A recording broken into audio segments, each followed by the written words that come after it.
alarmed. It's only me." Relieved. "Oh, you!" Happy again. Ernest, you dear, I got such a shock. It was only Ernest. Showing him her fish in thankfulness. They're beautifully fresh. Come and help me cook them. With simple dignity. "Do you mind if I don't cook fish tonight?"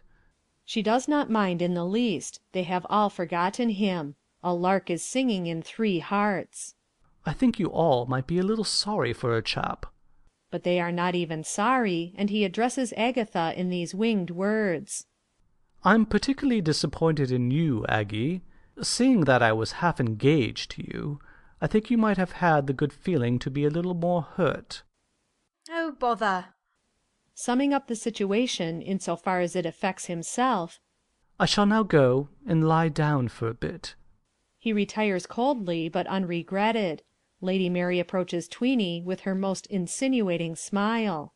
"Tweeny, as the Gov. has chosen me to wait on him, please may I have the loan of it again?" The reference made with such charming delicacy is evidently to Tweeny's skirt. Doggedly. "No, you mayn't." Supporting Tweeny. Don't you give it to her. Still trying sweet persuasion. "You know quite well that he prefers to be waited on in a skirt."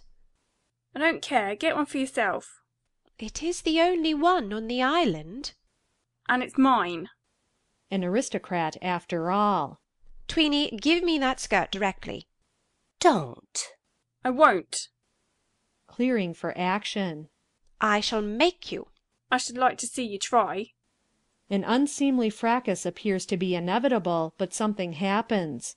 The whir is again heard, and the notice is displayed, "Dogs delight to bark and bite." Its effect is instantaneous and cheering.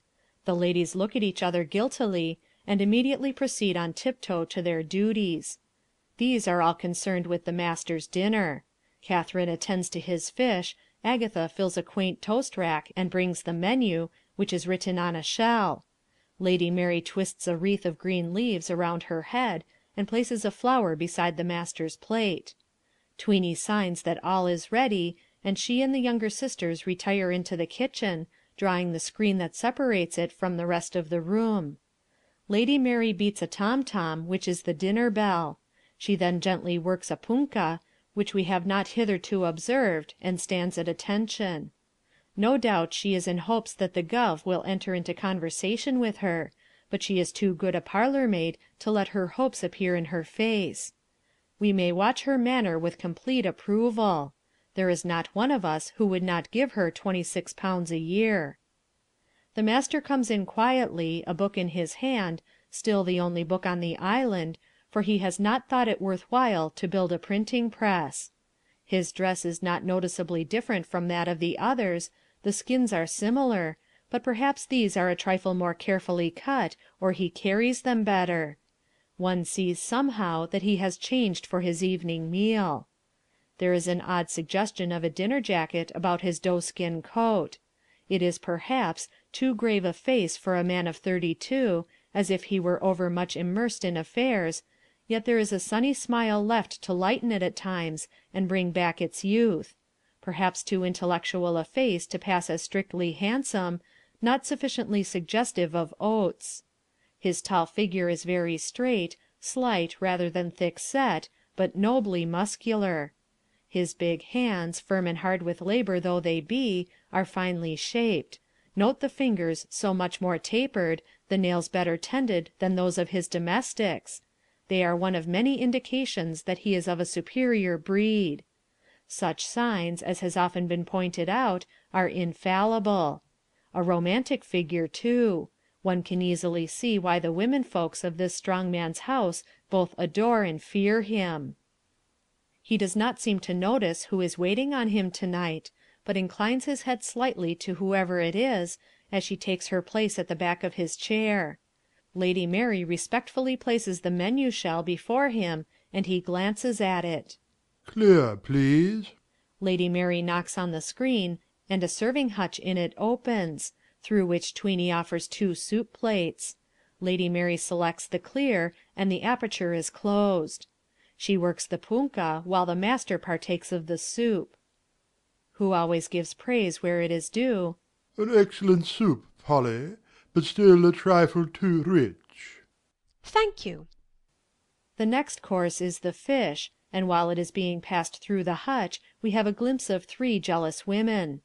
Lady Mary's movements are so deft and noiseless that any observant spectator can see that she was born to wait at table. Unbending as he eats. Polly, you are a very smart girl. Bridling, but naturally gratified. La! Smiling. And I'm not the first you've heard it from, I'll swear. Wriggling. Oh, God! Got any followers on the island, Polly? Tossing her head. Certainly not. I thought that perhaps John or Ernest. Tilting her nose. I don't say that it's for want of asking. Emphatically. I'm sure it isn't.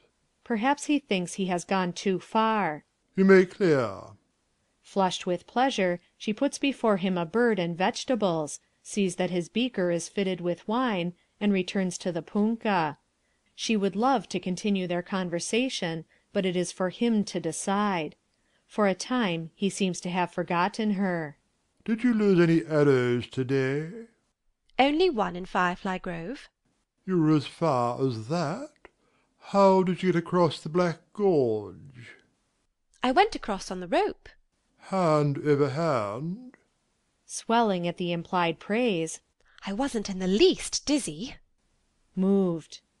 You brave girl. He sits back in his chair a little agitated. But never do that again. Pouting. It is such fun, Gov. Decisively. I forbid it. The little rebel. I shall. Surprised. Polly. He signs to her sharply to step forward, but for a moment she holds back petulantly, and even when she does come it is less obediently than like a naughty, sulky child. Nevertheless, with the forbearance that is characteristic of the man, he addresses her with grave gentleness rather than severely. You must do as I tell you, you know. Strangely passionate. I shan't. Smiling at her fury. We shall see. Frown at me, Polly, there, you do it at once. Clench your little fists, stamp your feet, bite your ribbons. A student of women, or at least of this woman, he knows that she is about to do those things, and thus she seems to do them to order. Lady Mary screws up her face like a baby and cries. He is immediately kind. You child of nature, was it cruel of me to wish to save you from harm? Drying her eyes. I'm an ungracious wretch. Oh, God, I don't try half hard enough to please you. I'm even wearing— She looks down sadly. When I know you prefer it. Thoughtfully.